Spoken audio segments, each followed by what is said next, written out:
Энэ өдрийн мэндийг хүргэе үзэгчтэй. Хүний анхдагч хэрэгцээ бол орон байрны асуудал. Өнөөдөр манай улсад хамгийн ашигтай салбар гэх юм бол барилгын салбар гэж нэрлэж болохоор байна. Учир юу вэ гэхээр төрөөс санхүүгийн хувьд дэмжиж эрэлтийг бас бий болгож байгаа учраас нөгөө талд хэрэглэгч талдаа асуудалтай байгаа нэг зүйл бол хорон сууцны үнийн хөөрөгдөл хэмээх асуудал байгаа. За энэтэй холбоотойгоор өнөөдөр барилгын салбар өнөөдөр ямар байдалтай явж байна, өсөл хөгжил нь үр өгөөжтэй байна уу үгүй юу гэдэг дээр та бүхэнд бас дүгнэлт хийх үүднээс тоо мэдээлэл хүргэхээр бэлтгэлээ анхаарлаа хандуулна. За тэгэхээр энэ оны эхний 3 улирлын байдлаараа манай улсын барилга угсралт их засварын ажил 1.80-д 132 тэрбум төгрөгт хүрч өмнөх 2012 оны одоо энэ үетэй харьцуулаад үзэх юм бол 401 тэрбум төгрөгтөө одоо харьцуулаад үзэх юм бол 2.8 дахин одоо нэмэгдсэн байна. Хуваар илэрхийлэх юм бол 183 хувиар өссөн байна. Өөрөөр хэлэх юм бол өнгөрсөн оны энэ үед 401 тэрбум төгрөг байсан барилга угсралтын ажил ийхүү бараг 3 дахин өсчээд байгаа юм. За баригдаж байгаа барилгуудыг дотоодын, гадаадын гэдгээр нь ангилаад харж үзэх юм бол өнөөдрийн байдлаар барилга угсралтын 90.5% нь дотоодын байгууллагуудын барилга, 9.5% нь гадаадын барилга баригдаж байна гэдэг ийм судалгаа гарсан байна. Тэгэхээр Монгол улсын хөрөнгө оруулалттай барилгын компаниуд салбартаа бол дийлж байгаа гэдэг дүгнжигч болохоор байна. За бодит байдал дээр ямар байгааг хэрэглэгч та бүхэн л сайн мэдэж байгаа. Харин ашиглалтын бүтцээр нь аваад үзэх юм бол 30% нь орон сууцны барилга, 1% нь үйлдвэрийн барилга, 4% нь худалдаа үйлчилгээний зориулалттай барилга, 9% нь эмнэлэг, сургууль, 44% нь инженерийн барилга байгууламж эзлэж байна. За харин инженерийн барилга байгууламж дотроо 77% нь автозам, 8% нь эрчим хүч, 6% нь гүүр, за 4% далан сувг эзэлж байгаа юм. Энэ оны эхний 3 улиралд 498 тэрбум төгрөгийн өртөг бүхий инженерийн барилга байгууламж барьсан байна манай улс. 2012 оны эхний 3 улирлын байдалтай харьцуулах юм бол одоо 98 тэрбум төгрөг байсан тэр үе. За энэ үетэй харьцуулж үзэх юм бол инженерийн барилга байгууламжийн ажил 400 тэрбум төгрөгөөр цэвэр нэмэгдэжээ гэсэн том үзүүлэлт гарсан байна. За үүнд хамгийн их хийсэн ажил бол мэдээж автозам. За Чингис бондын санхүүжилтээр явж байгаа 200 сая Америк доллар буюу 300 гаруй тэрбум төгрөгийн гудамж төслийн нөлөө үүнд асар их нөлөөлсөн юм. Өнөөдрийн байдлаар 382 тэрбум төгрөгөөр автозамын ажил хийгээд байгаа юм а. Харин орон сууцны барилга угсралт 342 тэрбум төгрөгт хүрч өнгөрсөн 2012 оны мөн үетэй харьцуулах юм бол 3 дахин нэмэгдсэн тон статистикийг үндэсний статистикийн хороо хэдхэн хоногийн өмнө мэдээлсэн юм а. Энэхүү орон сууцны барилгын өсөлтөд Монгол банк засгийн газраас хэрэгжүүлсэн үнийг тогтворжуулах хөтөлбөрийн дэд хөтөлбөр болох барилгын салбарыг дэмжих, за ингэснээр орон сууцны үнийг тогтворжуулах хөтөлбөрийн нөлөө үүрэг ач холбогдол их байгаа нь тодорхой байна. Тухайлах юм бол энэ хугацаанд нийт 1.80-д 842 тэрбум төгрөгийг барилгын салбарыг дэмжихэд ашигласан байна. 8% хүүтэй зээлэнд нийтдээ бол 1.80-д 125 тэрбум төгрөгийг санхүүжилт байдлаар олгосон. Харин барилгын гол нэр төрлийн материалын дотоодын үйлдвэрлэлийг нэмэгдүүлэх, үйл ажиллагааг нь дэмжих үүднээс 162 тэрбум төгрөг. Гол нэр төрлийн бүтээгдэхүүн болоод цемент, арматур нэг нь одоо импортоор оруулж ирэхэд энэ одоо үйлдвэрлэлийг нэмэгдүүлэхэд 125 тэрбум төгрөгийг зарцуулснаар нийтдээ бол 287 тэрбум төгрөгийг барилгын материалын нийлүүлэлтийг дэмжихэд зарцуулсан байна. Түүнчлэн дотоодын барилгын компаниудыг дэмжих одоо нийлүүлэлтийг нэмэгдүүлэхийн тулд 430 тэрбум төгрөгөөр санхүүжилсэн байгаа юм. За ингээ харах юм бол одоо барилгын салбарын өсөлтийг хурдсаж байгаа энэ санхүүжилтийн нөгөө талд орон сууцны үн бол хөндөөр сэдэв байна. Улаанбаатар хотын хэмжээнд орон сууцны үн өнгөрсөн 6 дугаар сараас буюу 8% хүүтэй орон сууцны зээл хэрэгжиж ихэснээс хойш 3 сарын хугацаанд одоо 9 дугаар сарын хүртэлх энэ сүүлийн 3 сарын хугацаанд бол дунджаар 19.4%-аар өссөн үр дүн гарчээ. Энэ бол 8% зээлийн хөтөлбөрийн эрэлтээр дэмжигдсэн үнийн өсөлт. Орон сууцны үн 50%-аар нэмэгдчих юм бол 8% зээлийн хөтөлбөрийн үр нөлөө нийгэмд огт байхгүй болно. Ямар ч гэсэн өнгөрсөн 3 сарын хугацаанд 20%-аар ийхүү өссөн нь 50% өсөлтөд хүрээгүй байгаа учраас одоо бол 8% зээл одоо амьтаа ач холбогдлоо үзүүлж явж байгаа гэсэн үг. Бас учир шалтгаан ач холбогдол нь бол яг арилжаагүй байна гэж хэлж болохоор байна. Орон сууцны үнийг дүүргүүдээр нь аваад үзэх юм бол нэмэгдсэн байдлаар бол сонгон хайрхан дүүрэгт 19.9%, бараг 20% нэмэгдсэн байна. Харин Чингэлтэй дүүрэгт орон сууцны үн метр квадрат тутамдаа 20%-аар нэмэгдсэн байна. Сүхбаатар дүүрэгт бол 22%-аар нэмэгдсэн бол Баянгол дүүрэгт 17%-аар нэмэгдсэн байгаа юм. Харин хамгийн олон хүн ам суурьшиж байгаа нийслэлийн Баянзүрх дүүрэгт бол орон сууцны үн метр квадрат тутамдаа 20%-аар нэмэгдэж, Хаанул дүүрэгт бол 19%-аар нэмэгдсэн байна. Харин орон сууцны сүүлийн 3 сард гарсан өсөлтийг ашиглалтанд орсон оноор нь ангилаад үзэх юм бол 1970 оноос өмнө баригдсан хуучны барилгууд бол 18 хувиар 1970-аас 2001 онуудын барилгууд бол 19.8 буюу бараг 20 хувиар нэмэгдсэн байна. Харин 2002 оноос хойш баригдсан шинэ орон сууцнууд 20.6 хувиар бараг 21 хувиар нэмэгдчихэд байгаа юм. Нэмэгдэж байгаа учир шалтгааныг барилгын зах зээлийн шинжээчид ийхүү дүгнэж байгааг та бүхэнд үзүүлье. За энэ дүгнэлтээс 8% зээлийн эрэлтээр нэмэгдсэн гэдгээс гадна долларын ханш буюу төгрөгийн ханшийн сулралтай холбоотойгоор барилгын зах зээлийн үнд бас голлон нөлөөсөн гэдгийг тайлбарлаж байгаа юм. Яг орон сууцны үнийн өсөлтөд нөлөөсөн гол хүчин зүйлүүд гэх юм бол нэгдүгээрт бол мэдээж энэ Монгол банкнаас хэрэгжүүлж байгаа 8% орон сууцны хөтөлбөр байгаа. Харин хоёрдугаарт гэх юм бол статистикээс хараад үзэх юм бол манай хэрэглэгчдийн худалдан авах чадвар, орлогын түвшин нэмэгдсэн байгаа. Харин гуравдугаарт гэх юм бол валютын ханшны чангаралт нөлөөсөн гэх мэтчлэн зүйлүүд нөлөөлж байна.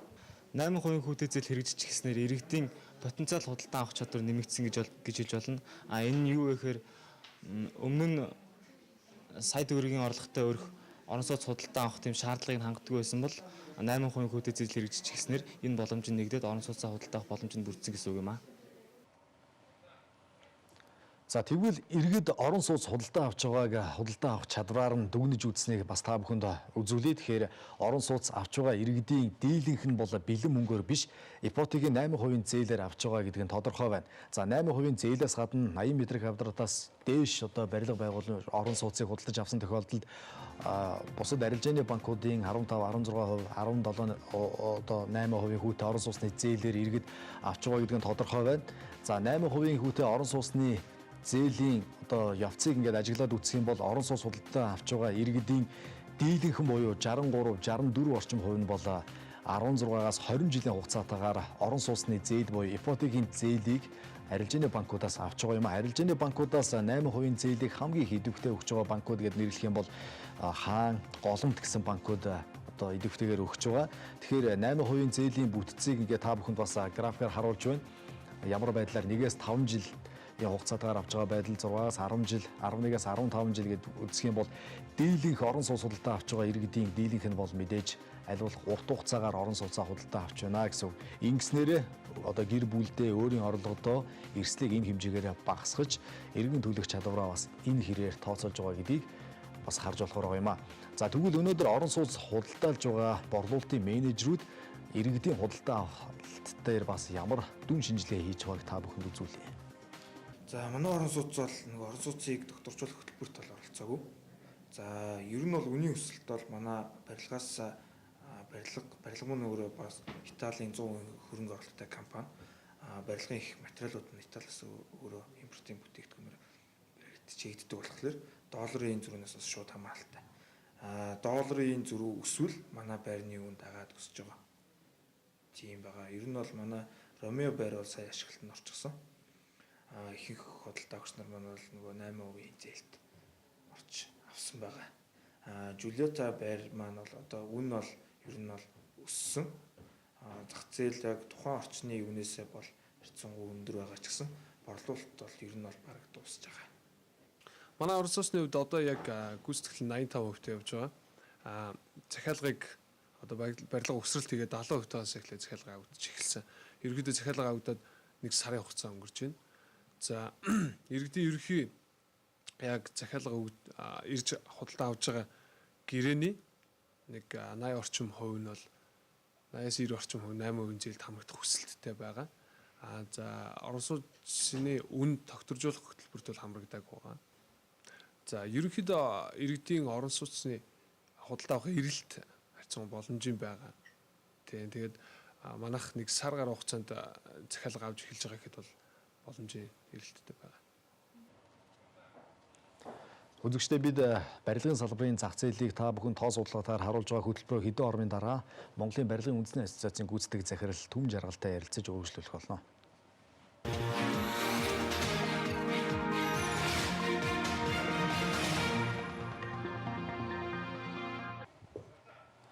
Үзэгчдээ манай студид Монголын барилгын үндэсний ассоциацийн гүйцэтгэх захирал Түм Жаргал ажиллаж байна. Үзэгчдийн өмнөөс танд 20 минут хүргэе.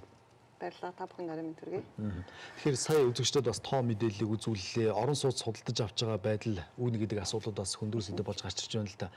Нийлүүлэлтийг дэмжсэн засгийн газраас гаргасан 1.1 их 80 төгрөг барилгын салбарт ямар ч байсан өсөл хөгжилтөнд нь бол хүчтэй нөлөө үзүүлж байгаа юм байна. Гэхдээ үүний асуудал гарч ирээд байна л да. Тэр зээлийг авсан, санхүүжилтийг авсан барилгын компаниуд хизээ үр дүнгээ харуулах вэ?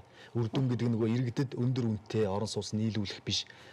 Үүний хөөрөгдөлгүй орон сууц нийлүүлэхийн явц нь хизээ ажиглагдчих эхэлнэ. Ер нь бол шинжлэлийн засгийн газраас 2012 оноос эхлээд 13 онд бол барилгын салбарын орон сууцны эрэлт нийлүүлэлтээр нэлээд олон арга хэмжээнүүд авлаа. Тэгээ энэ дээр болохоор нийлүүлэлтийг ихсгэх юм эрэлтээр бол одоо хөнгөлөлтөө зээлүүд өгөх дэмжлэг маягаар тий. Тэгэхээр 8% одоо хүүтэй зээл гэж одоо урт хугацааны зээл гарсны дараа бол эрэлт бол нэлээд өссөн. Энэ бол сургаар бас өссөн явдлууд байгаа. Нийлэлтэндээ дэмжиж гаргасан мөнгө нь болохоор үнийг тогтворжуулах чиглэл нэлээд байсан.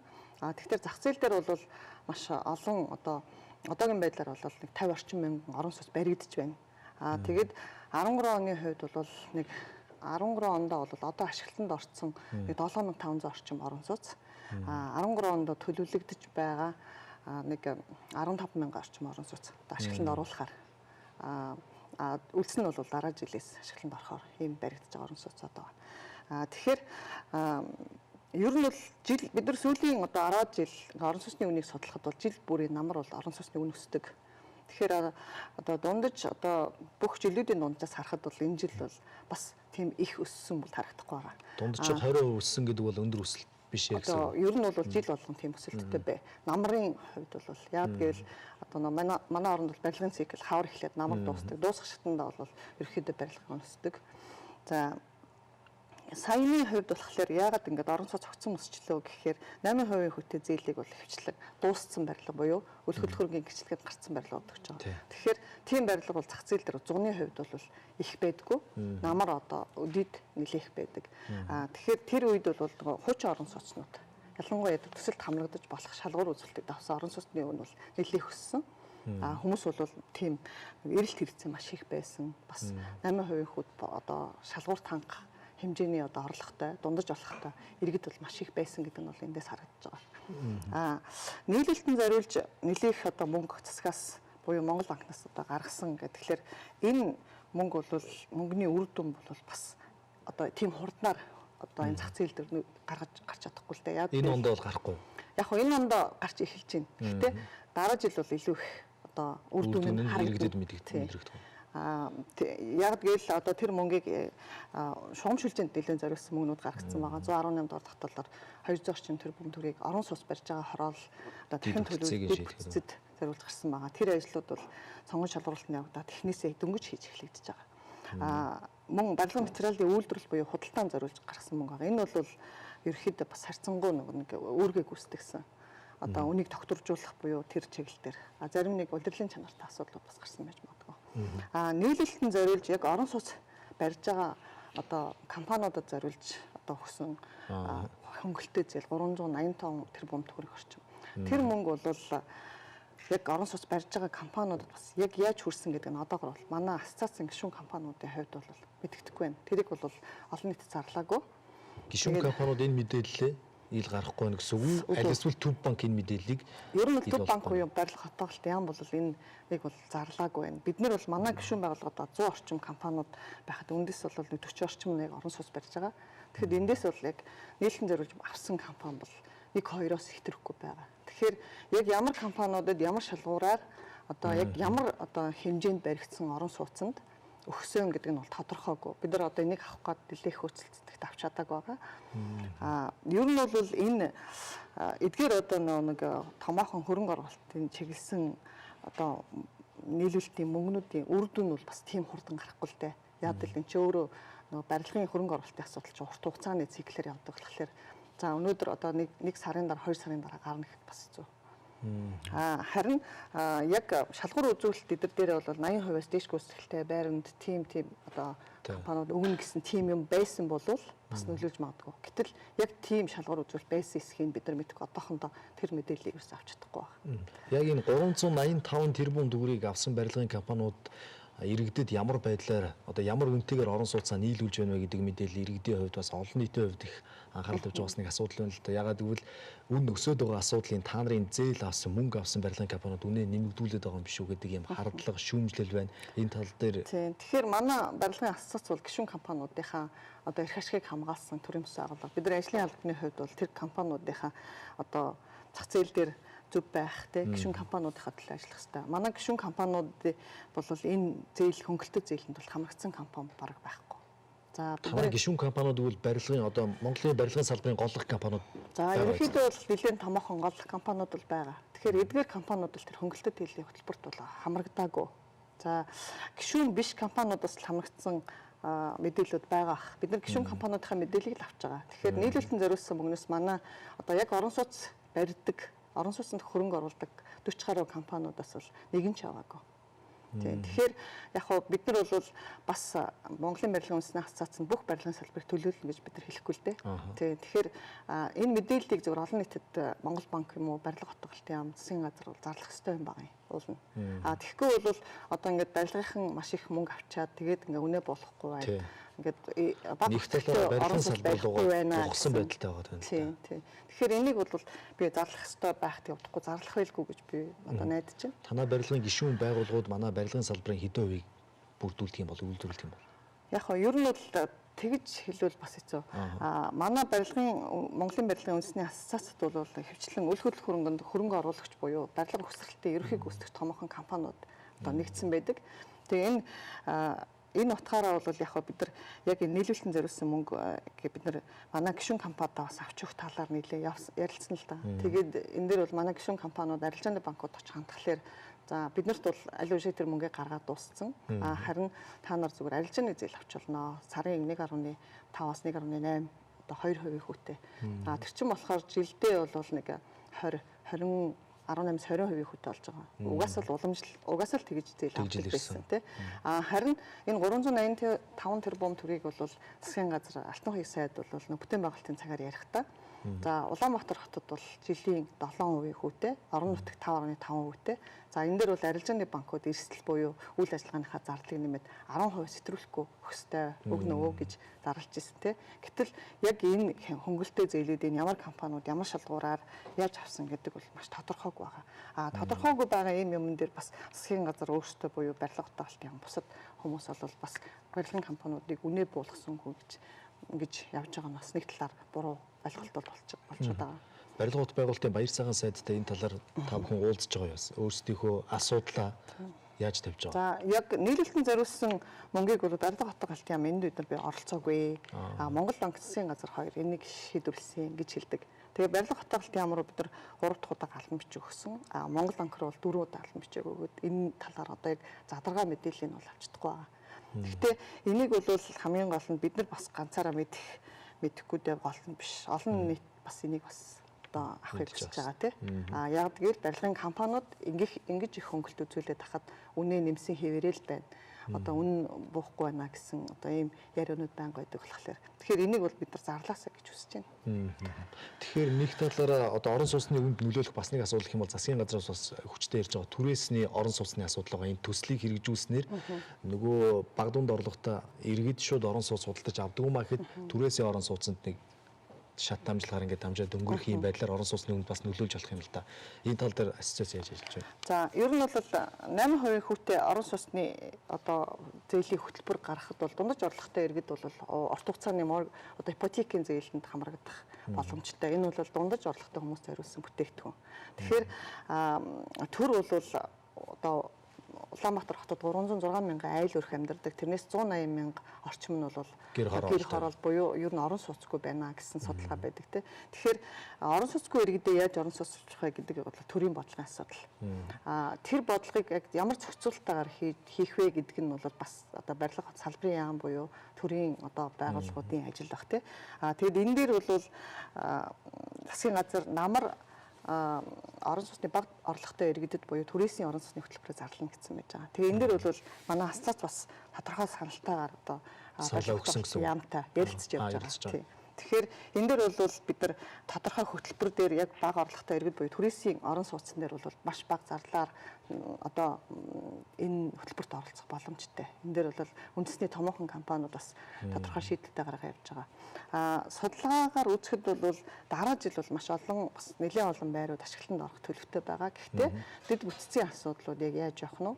За нөгөө юу дулааны одоо шийдлүүд нь одоо яаж хэрэгжих үү гэдгээс нэлээд хэм шалтгаална. Тэгэхээр энэ чиглэл дээр одоо засгаас бас нэлээд арга хэмжээнүүд авч байгаа. Тэрний үр дүнгээс шалтгаалаад дараа жил нэлээд олон чиглэлийн орон сууцнууд баригдах төлөвтэй байгаа. Барилгын компаниудын бүтээгдэхүүнийг дэмжсэн эргэлтийг дэмжиж байгаа 8% орон сууцны зээлийн хэрэгжилтийг барилгын салбарын танаа үндэсний ассоциациас ямар байдлаар дүгнэж байна? Хэрэгжилтэнд нь ямар өөрчлөлт орж болохоор зээлийн журмын нөхцөл ч юм. Ер нь бол нийгмийн одоо чиглэлтэй одоо хүн амд одоо хэрэгцээтэй юм дээр төрийн зохицуулалт мэдээж ашиг хэрэгтэй. Орон сууцчлах асуудал дээр бол төрийн зохицуулалт орж байгаа нь бол нэг талаар зөв. Гэтэл зөв зохицуулалт хийж гэнэ үү, буруу зохицуулалт хийж гэнэ үү гэдэг. Орон сууцтай хүмүүс нь дахиж орон сууц аваад байна гэдэг харагдана. Яг 8% хүүгийн одоо урт хугацааны зээлийн хувьд бол бас тодорхой хэмжээний гажуудлууд явагдаж байгаа. Энд болохоор ер нь хөнгөлөлтөө зээлийн хөтөлбөр бол улс орон болгонд хэрэгждэг. Гэтэл арилжааны зээлээс одоо маш бага хэмжээний хүүтэй болохоор тэрийг бусад хүмүүс буюу иргэд янз бүрийн одоо байгууллагууд арилжааны зээл болгож ашиглаж явах аюух гажуудлууд үүсэж байгаа. Тэгээ тэрэн дээр бол мэдээж нэг гаргасан журам дүрмийг бол өөрчилж болно. Тэгэхээр энэ дээр бас Монгол банк буюу засгийн газар бас энэ журман дээр өөрчлөлт хийх байх юу хийж байгаа гэж би ойлгож байгаа. Тэгээд яг иргэд яг орон сууц худалдаж авах иргэдийг орон сууц чиглэл дээр зөвлөл бодлого явуулах хэрэгтэй. Аливаа нэг дүрм журам бол гарсан хойно бас засагдах боломжтой. Заавал тэрийг тэгэд яваад ах гэсэн алба багхгүй. Амьдрал өөрөө нөгөө маш олон зүйлээс бүрддэг болохоор энэ зүг яваад байна уу, буруу хэрэг явж байвал тэрийг тодорхой хэмжээгээр засах боломжтой. Тэгэхээр тэрийг засаж залруулад яваад хахад энэ одоо улс орнд байгаа хүн амын орон сууцчлах боломжуулалт өгөх байна л гэж байна. Статистик харахад манай дотоодын барилгын компаниудын одоо хөгжиж байгаа, дэвжиж байгаа байдал нь бол нэг 90 орчим хувийг нь бүрдүүлж байна л да. Өсөлт хөгжилтийн. Тэгэхээр барилгын үндэсний компаниудад шинэ боломжууд гарч ирж байна уу? Ер нь бол 2003 оноос хойш үндэсний компаниуд бол барилгын зах зээлийг орон сууцны зах зээлээр нэлээд хөгжүүлсэн. За манай Монголын барилгын салбар бол орон сууцны барилга их барьж хөгжиж байгаа. Энэ жил барилгын материалын үйлдвэрлэл буюу худалдааны компаниуд буюу мөн орон сууц барьж байгаа угсралтын компаниудад одоо ингээд тодорхой хэмжээний дэмжлэг очиж байна гэдэг нь тухайн компаниудыг одоо менежментийн сайжруулах, өрсөлдөх чадварыг сайжруулах, материалын баазыг одоо сайн болгоход бол нэлээд бас нэмэр болох байх. Тэгэхээр цаашдаа бол компаниуд хүчин чадал нь сайжраад тэгээд богино хугацаанд одоо бага зарлаар одоо нэлээд хэмжээний барилга барих боломжтой болж эхэлнэ. Тэгэхээр ер нь бол орон сууцнд хөрөнгө оруулж байгаа компаниудын 90 гаруй хувь нь бол үндэсний компаниуд байгаа. Тэгээд тэдгээр компаниуд бол одоо ерөөхдөө нэлээд сайжирч байна гэж бас ойлгож байна. За их баярлалаа. Бидэнд бас ирж барилгын салбарт тулгамдж байгаа асуудал болоод бас цаашдаа ямар шийдлүүд хийгдэж болохоор байгаа мэдээллийг өгсөнд баярлалаа. Таны ажил амжилт хүсье. За баярлалаа. Үзэгч та бүхэнд бид барилгын салбартай холбоотой тоо мэдээллүүдийг үзүүлж Монголын үндэсний барилгын ассоциацийн гүйцэтгэх захирал Түм Жаргалыг уулзууллаа. Анхаарлаа хандуулсан үзэгчтэй баярлалаа.